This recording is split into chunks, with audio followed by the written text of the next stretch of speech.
الحمد لله رب العالمين وبه نستعين على أمور الدنيا والدين وصلى الله على نبينا وسيدنا محمد وعلى آله وصحبه أجمعين أما بعد. Kita panjatkan puja dan puji syukur kehadirat Allah Subhanahu wa taala. Pada kesempatan yang berbahagia kali ini, kita kembali diberi kekuatan, kesehatan, hidayah, serta taufik dari Allah Jalla wa'ala. Sehingga kita bisa kembali menghadiri pengajian rutin Senin pagi di Masjid Manarul Ilmi di Komplek Pondok Pesantren Tunas Ilmu di Desa Kedung Wuluh, Purbalingga ini. Kita berharap semoga Allah Subhanahu wa taala berkenan untuk melimpahkan kepada kita semuanya ilmu yang bermanfaat sehingga bisa kita amalkan sebagai bekal untuk menghadap kepada Allah Jalla wa Ala. Allahumma amin. Salawat dan salam semoga senantiasa tercurahkan kepada junjungan kita Nabi Agung Muhammad sallallahu alaihi wasallam, kepada keluarganya, sahabatnya, dan umatnya yang setia mengikuti tuntunannya hingga akhir nanti. Bapak-bapak, ibu-ibu, para hadirin, para hadirat, dan juga segenap pendengar serta pemirsa rahimani wa rahimakumullah. Alhamdulillah, kembali kita mengkaji tema fikih pendidikan anak. Kali ini kita memasuki serial nomor 213 mengangkat tema bijak menyikapi keterbatasan akal anak. Kenapa tema ini perlu kita angkat? Karena orang yang tidak memahami realita ini, bahwa anak itu akalnya belum sempurna, seringkali dia gagal di dalam mendidik dan mengarahkan anaknya. Sebelum kita berpanjang lebar menjelaskan hal ini, kita perlu memahami bahwa alam semesta ini diciptakan oleh Allah Subhanahu wa taala dalam berapa hari? Kok sepi? Allah Azza wa Jalla menciptakan alam semesta, langit dan bumi dalam berapa hari? Fi sittati ayyam. Berapa hari? 6 hari. Berapa hari? 6 hari. Allah menciptakan langit, bumi, alam semesta beserta isinya berapa hari? 6 hari. Saya tanya, apakah Allah mampu untuk menciptakan alam semesta ini dalam 1 hari? Mampu? Mampu. Apakah Allah mampu untuk menciptakan alam semesta ini dalam 1 jam? Apakah Allah mampu menciptakan alam semesta ini dalam 1 detik? Karena Allah itu maha kuasa. Idza arada syai'an an yaqula lahu kun fayakun. Allah apabila menghendaki sesuatu, maka Allah hanya cukup untuk mengatakan kun. Apa artinya kun?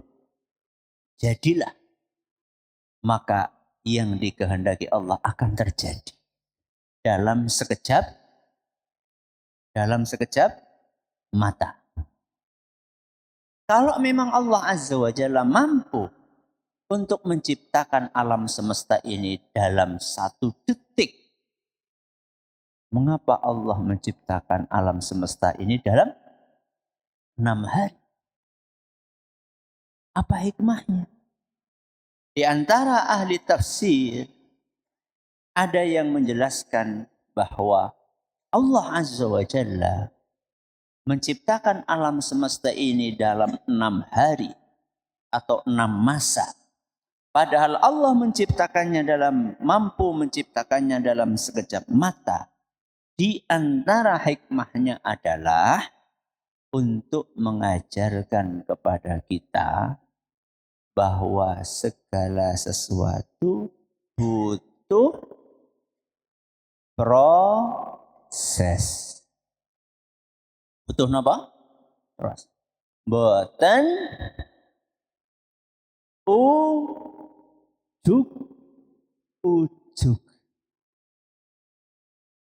Bahwa segala sesuatu butuh apa? Proses. Boten ujuk.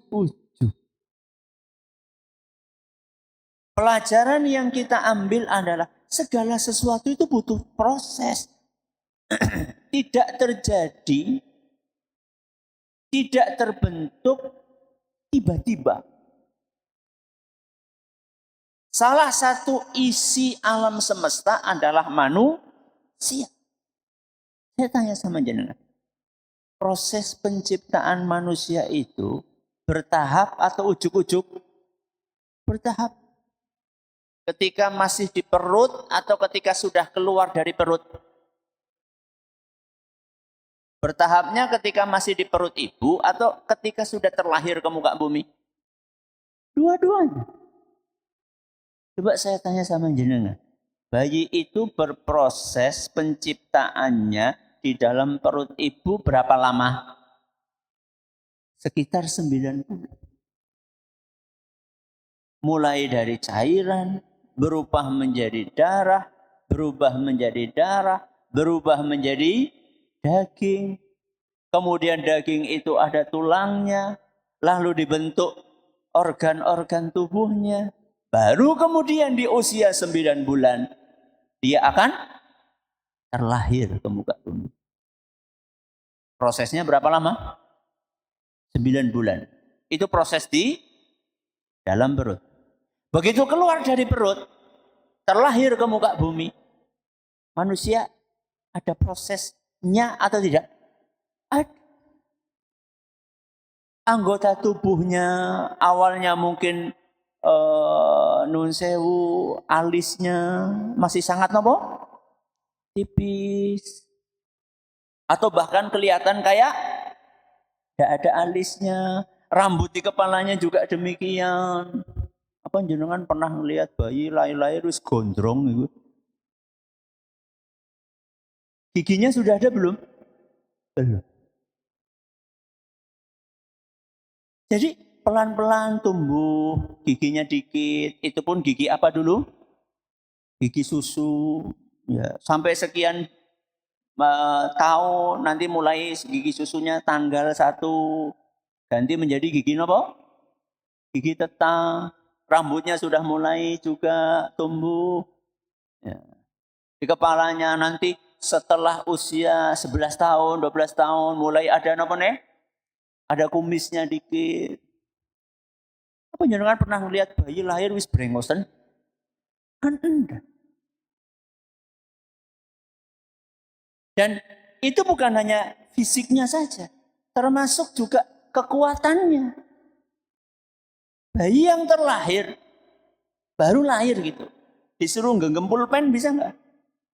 Enggak. Kapan dia mulai bisa genggam? Kapan, Pak? Kelalen ya? Ya wis takon ibune, kapan, Bu? Kelalen juga. Setelah sekian bulan atau setelah sekian tahun, baru dia bisa menggenggam. Itu pun menggenggamnya belum sempurna. Nyekel pulpen kayak nyekel apa, Bu? Demplok. Ya. Megangnya belum benar. Baru setelah sekian tahun megang pulpennya benar. Oke. Dan ini berlaku bukan hanya untuk organ yang di luar, termasuk organ yang ada di dalam tubuh. Salah satunya adalah akal. Akal manusia itu menjadi sempurna, ada apanya? Ada prosesnya. Anak kecil itu akalnya belum mateng. Daya ingatnya masih sangat terbatas. Dan cara berpikirnya tidak seperti orang dewasa. Kita harus memahami kondisi anak kecil. Anak kecil itu otaknya belum mateng. Daya ingatnya itu masih sangat terbatas. Makanya coba saya nanya sama jenengan. Pernah nggak kita ngomongi anak kita hari ini, besoknya sudah lupa? Pernah atau tidak? Bukan pernah. Nopo? Sering. Kita ingatkan, Le, kalau pulang sekolah itu bajunya diapain? Dicantolin. Ini tempat nyantolkan baju. Saya tanya, jenengan mengingatkan anak dengan kalimat ini sekali dipraktekkan seumur hidup atau tidak? Berapa kali coba jenengan mengingatkan? Berkali-kali. Kenapa? Karena daya ingatnya belum sempurna. Jangankan bocah cilik, wong ramane kayak gue. Nggih mboten, Bu? Nggih lho, temenan, Bu, nggih. Nyopot sendal bu nang ngendi, engko sing ditomahi sapa? Ibune kaos kaki wingi nang ngendi lho, jenengan sing nganggo kok. Pecine wingi nang ngendi lho, jenengan sing nganggo malah sing ditomahi sapa, Bu? Bojone. Anak itu daya ingatnya sangat terbatas. Terus pola pikirnya itu tidak seperti orang dewasa. Pernah enggak anak itu nangis gerong-gerong gara-gara apa? Hal remeh. Contohnya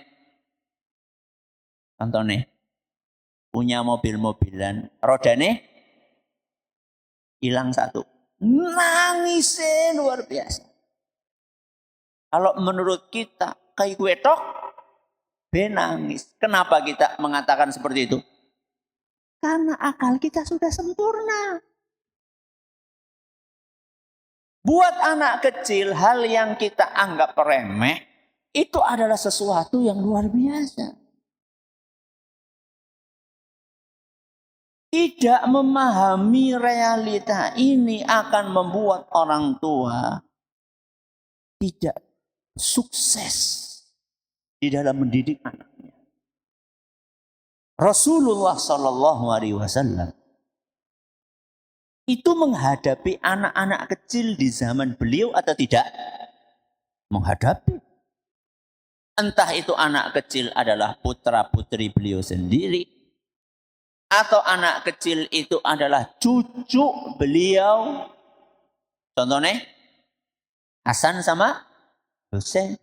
Atau anak kecil itu adalah pembantu beliau yang orang tuanya memang pengen supaya anaknya ini berada di rumah Nabi SAW sehingga ketularan ilmunya, ketularan akhlaknya. Jadi Nabi SAW itu adalah sosok yang juga berinteraksi dengan anak kecil.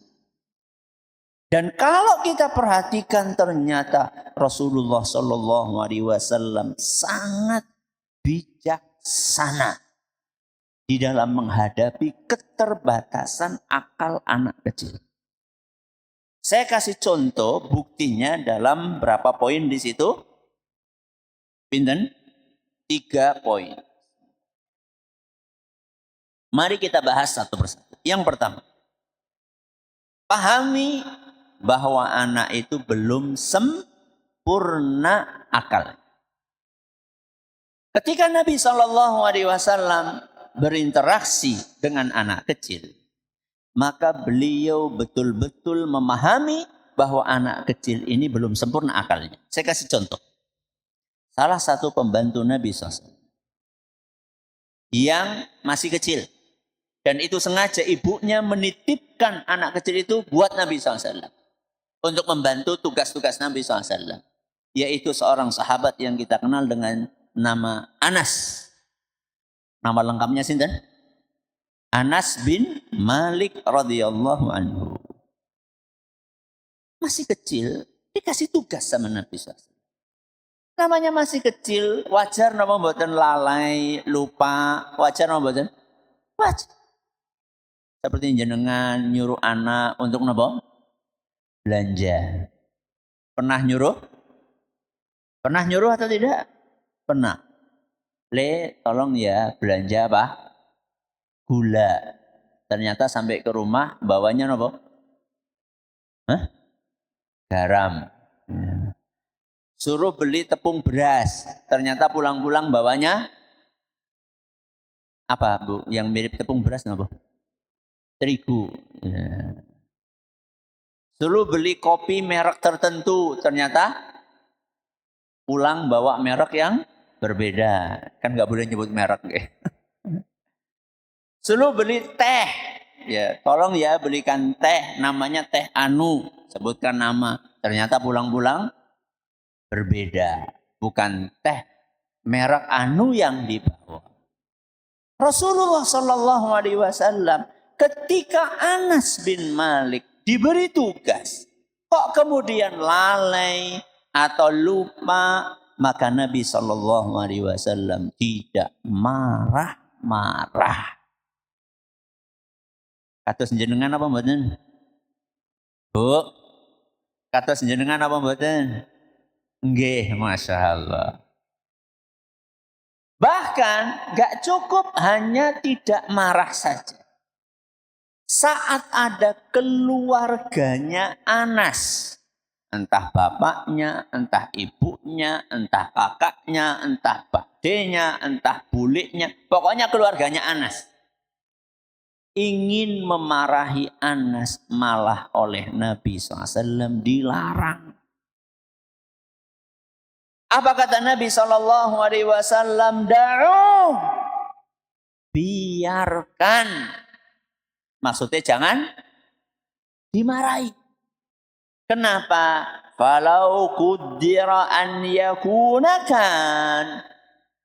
Seandainya ditakdirkan Allah, ya mesti akan terjadi. Alias dia itu lupa karena ditakdirkan sama siapa? Sama Allah. Hadis riwayat Ahmad dan dinilai sahih oleh Ibnu Hibban dan Al-Albani. Jadi jangan di rumah itu kerjaannya marah-marah terus. Lama-lama kalau anak itu sering dimarahi, dia tidak akan betah. Tidak akan betah di mana? Di rumah. Kalau tidak betah di rumah, maka dia akan mencari tempat yang membuat dia merasa nyaman. Dan belum tentu tempat yang membuat nyaman dia itu adalah tempat yang baik. Jenengan pernah melewati lampu merah. Di situ banyak anak-anak rambutnya pirang. Pernah napa mboten? Pernah. Itu anak napa? Pang. Saya tanya, anak-anak itu punya orang tua atau tidak? Menurut jenengan lebih enak tinggal di perapatan lampu merah atau lebih enak tinggal di rumah? Di rumah. Tapi kenapa anak-anak itu milih tinggal di perempatan lampu merah di bawah terik sinar matahari? Di tengah gempuran asap knalpot motor dan mobil. Menghirup debu yang berterbangan. Tidur di ember toko. Makan kekurangan. Kenapa anak itu milih tinggal di sana daripada di rumah? Bisa jadi anak-anak itu di rumahnya tidak merasa nyaman.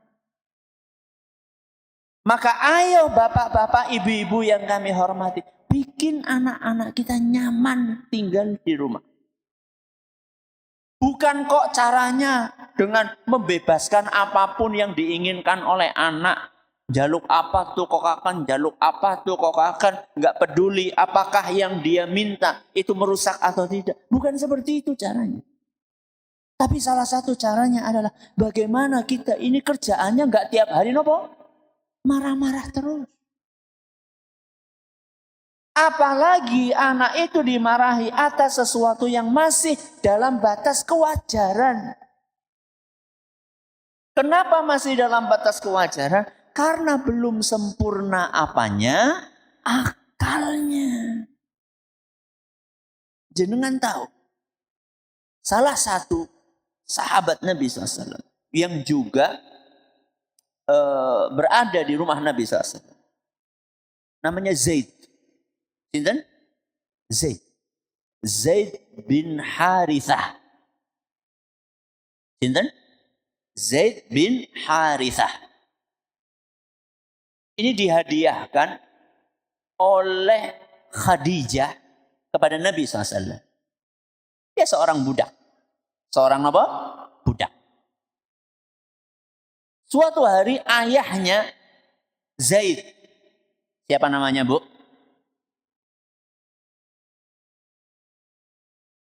Nembe aku ngomong. Siapa ayahnya?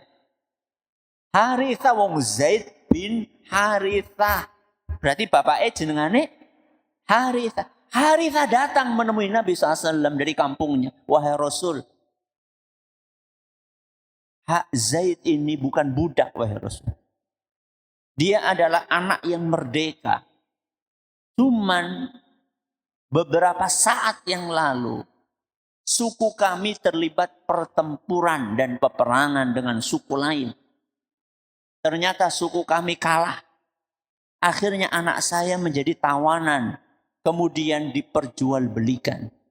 Dia ini aslinya adalah orang merdeka, wahai Rasul.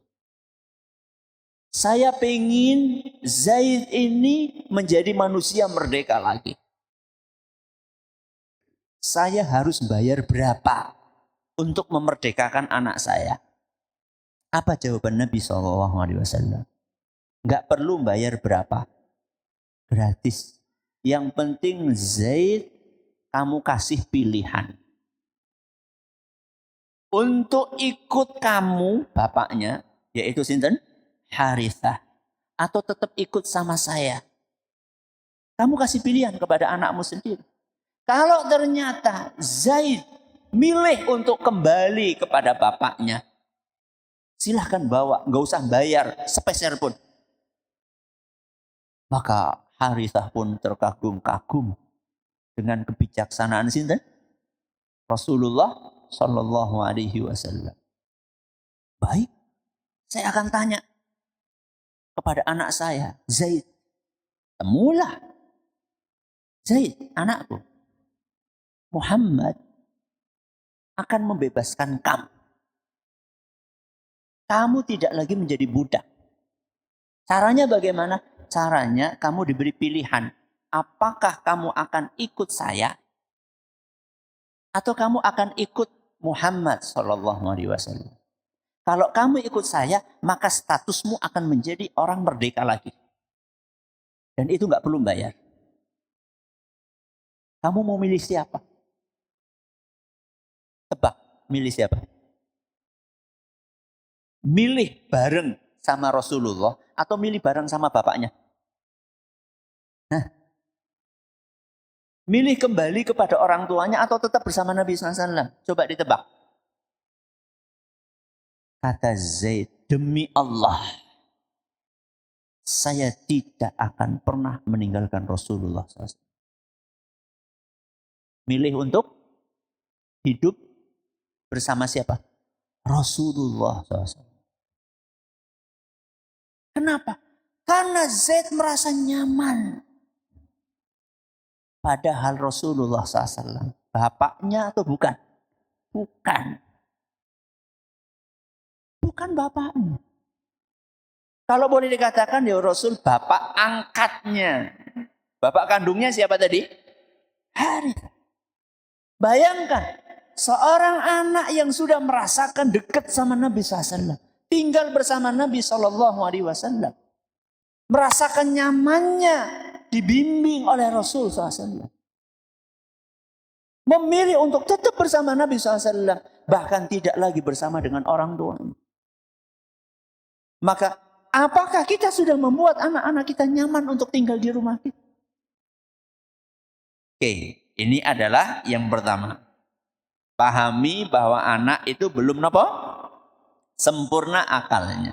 Yang kedua, bersikap lembut dan tidak menghukum secara keras. Anak itu sudah dicatat amalannya oleh Allah atau belum? Sudah atau belum? Belum. Rufi'al qalamu an thalathin. Pena pencatat amal itu tidak diperlakukan atas 3 orang. Salah satunya anak kecil sampai baligh. Anak kecil sampai napa? Berarti anak-anak seperti itu layak atau tidak ketika keliru dihukum dengan keras. Layak napa mboten? Tidak. Lawang Allah subhanahu wa ta'ala saja. Rabbul alamin tidak menghukum anak kecil tersebut. Karena dia belum baligh. Loh kenapa ada sebagian orang tua yang Masya Allah kayak melebihi kayak melebihi Allah. Ya. Anas bin Malik pernah suatu saat disuruh oleh Nabi SAW. Disuruh melakukan sesuatu. Kayaknya belanja apa gitu. Atau nganterin apa. Oh masih kecil. Apa jawabannya? Kalau kita sekarang. Moh gitu kira-kira. Tapi ungkapannya. Wallahi la adhab. Sampai sumpah nih Anas. Demi Allah saya nggak mau. Pertanyaannya, Nabi marah atau tidak? Enggak. Tapi Anasnya begitu ngomong seperti itu menyesal. Akhirnya enggak lah, saya mau berangkat lah. Memenuhi tugasnya Rasul SAW. Oke? Apa yang terjadi di tengah jalan? Di tengah jalan melihat teman-temannya pada main. Terus tergoda. Tergoda untuk apa? Untuk ikut main. Rasulullah SAW ternyata memperhatikan Anas dari kejauhan. Diperhatikan, sudah jalan ke arah tugasnya. Kok di tengah jalan lihat teman-temannya main, ikut main. Apa yang dilakukan oleh Nabi SAW? Nabi pelan-pelan mendekati Anas. Kemudian dari belakang Nabi pegang tengkuknya Anas. Dengan halus dan beliau berkata, Ya Unais. Napa? Ya Unais. Namanya sinten? Anas. Panggilannya napa? Unais. Ini cara orang Arab memanggil panggilan akrab dan panggilan sayang. Unais itu artinya Anas kecil. Jadi kalau orang Arab pengen memanggil nama dan panggilan itu akrab, maka dibikin panggilannya menjadi panggilan kecil. Contohnya Anas dipanggil jadi apa? Unais. Amru dipanggil jadi? Bingung ya? Umair. Kenapa? Umair. Ya. Abdu dipanggil jadi apa? Ubaid. Ya. Itu cara orang Arab membuat panggilan akrab dan panggilan sayang. Nabi SAW tidak marahi. Nabi SAW pegang tengkuknya terus dipanggil ya Unais. Wahai Anas kecil. Adhabata haitsu amartuk. Apakah engkau sudah pergi sesuai perintahku? sambil tersenyum. Sambil apa? Tersenyum. Nabi marah atau tidak? Enggak. Nabi bentak atau tidak? Enggak. Nabi jewer atau tidak? Enggak. Pertanyaannya, kalau jenengan posisinya seperti Rasul SAW, nyuruh anak bukannya pulang membawa apa yang kita perintahkan, malah bal-balan, kira-kira pripun? Apakah kita sentuh tengkuknya dengan halus, kita senyum atau pripun? Oh, paling lagi layangan gitu. Langsung merupakan motor oyok nang endi? Lapang. Langsung diceluk. Wah, panggil namanya. Gak cukup sampai di situ. Begitu kepegang langsung diapakan, Bu? Jewel. Nganti nangis ben marem. Subhanallah. Ini pola pendidikan dari mana, Bapak Ibu yang kami hormati? Anak kita ini belum sempurna. Anak kita ini belum dikenai kewajiban oleh Allah Subhanahu wa Ta'ala. Kalaupun kita menyuruh anak kita, sifatnya adalah mendidik. Bukan merupakan beban yang wajib untuk ditunaikan. Sehingga kalau seandainya anak kita tidak menunaikan tugas yang kita sampaikan, yang kita berikan kepada anak kita, jangan marah-marah. Kalaupun akan ditegur, tegurlah dengan cara yang halus. Seperti Rasulullah SAW. Oke, ini yang keberapa ini? Yang kedua. Yang ketiga. Sesuaikan tuntunan dengan kemampuan berpikir anak. Jadi anak itu bukan dibiarkan. Akan tetapi anak ini diberi tuntunan, tapi cara menyampaikan tuntunan itu disesuaikan dengan apanya? Kemampuan berpikir anak. Alias kalau kita ingin menyampaikan nasihat, menyampaikan arahan, menyampaikan pertanyaan, bahasanya disesuaikan dengan tingkat pemahaman anak. Kadang-kadang ada sebagian orang tua menyampaikan perintah itu subhanallah 10 perintah, bayangkan. Nanti kamu tolong ya, habis duhur pergi ke tempatnya Bu Anu, nganterin ini. Barang ini tolong pesanannya diantar ke sana. Setelah kamu nganter itu jangan lupa minta duitnya. Setelah dapat duit itu kamu hitung ya, jumlahnya adalah sekian. Misal 95.500, jangan kurang lo ya.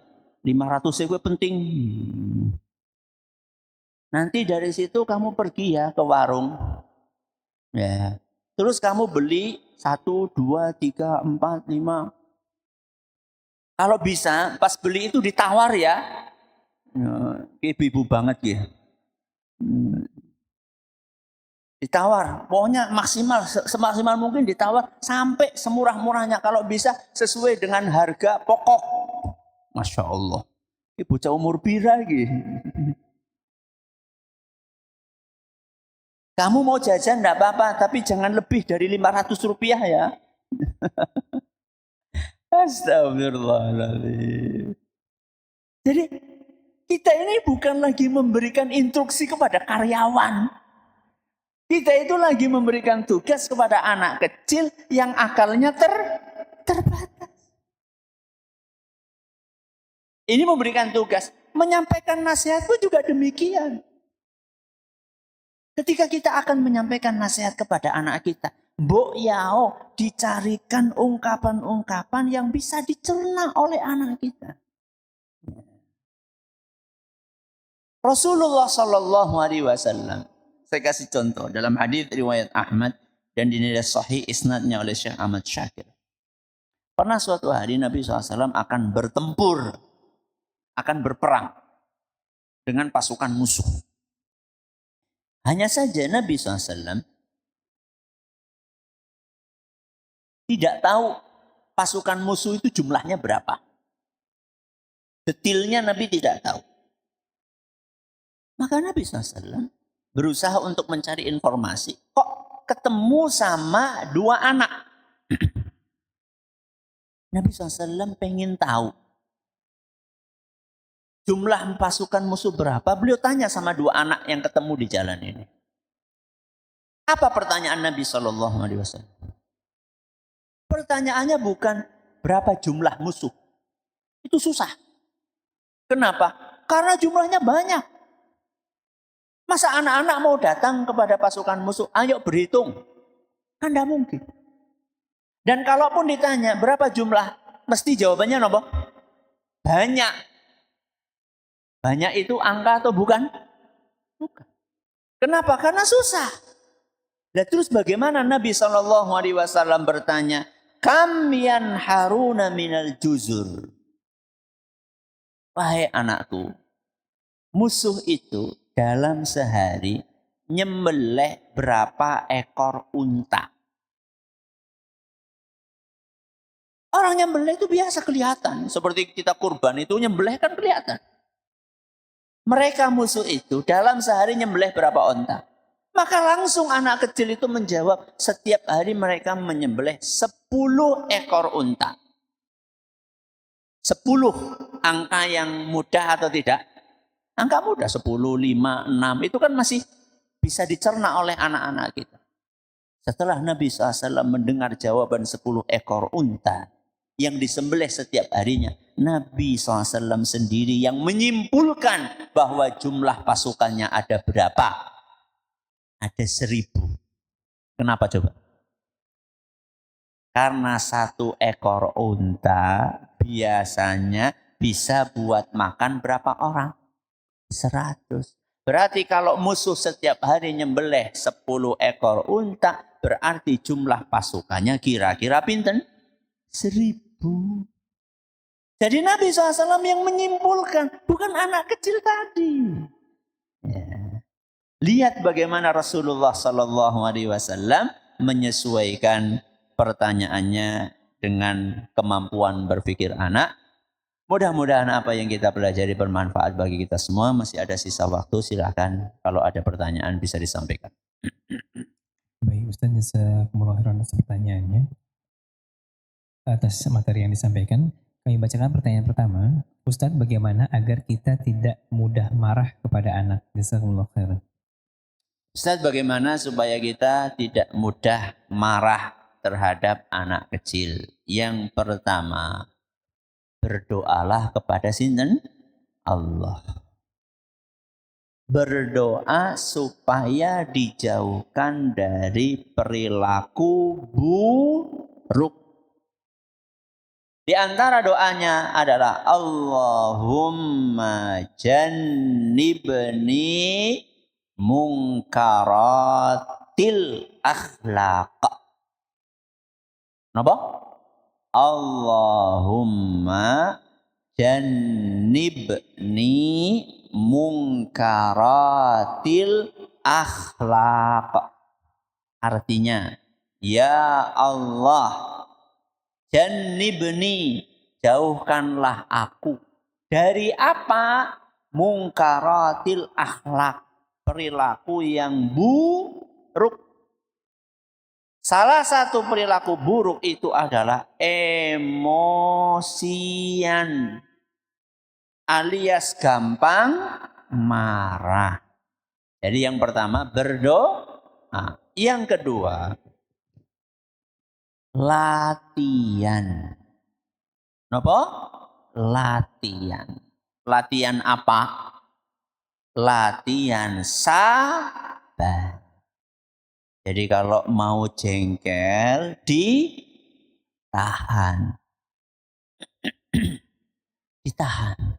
Jangan dilampiaskan.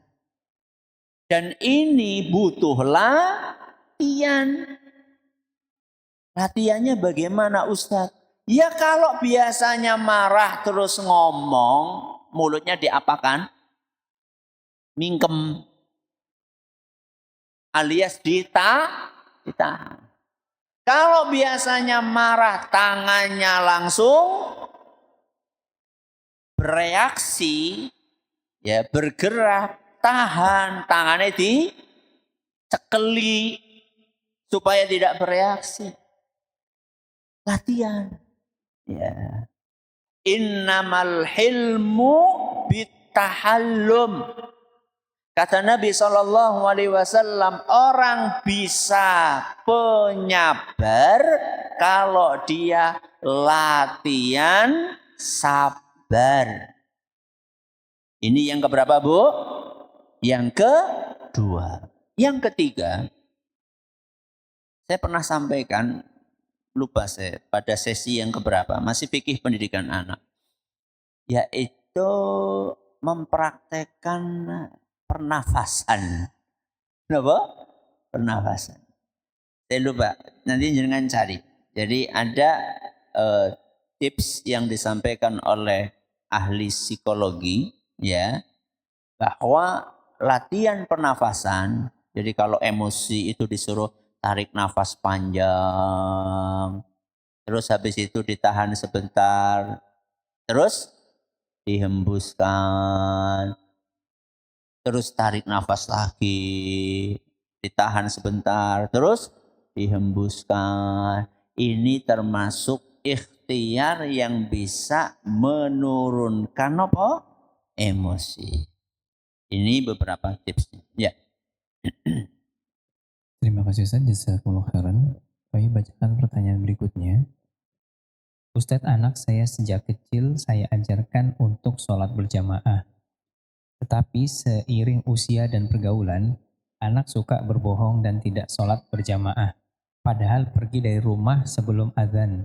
Tapi kadang saya menerima cerita dari tetangga yang melihat anak saya tidak sholat. Mohon saran dan doanya Ustadz. Jazakumullah khairan. Pertama, anak itu umur berapa? Anak itu umur berapa? Rasulullah Shallallahu Alaihi Wasallam memerintahkan kepada kita untuk nyuruh anak sholat umur, umur berapa? 7 tahun. Dalam hadits riwayat Abu Dawud. Muru auladakum bis salati wahum abna'u sab'i sinin. Suruhlah anakmu untuk sholat di umur 7 tahun. Wadribuhum 'alaiha wahum abna'u 10 sinin. Sampai umur 10 tahun. Kalau anak sudah umur 10 tahun belum sholat, maka boleh dipukul. Oke? Coba, berdasarkan hadis ini, berarti anak itu diajari sholat melalui berapa tahapan dan fase?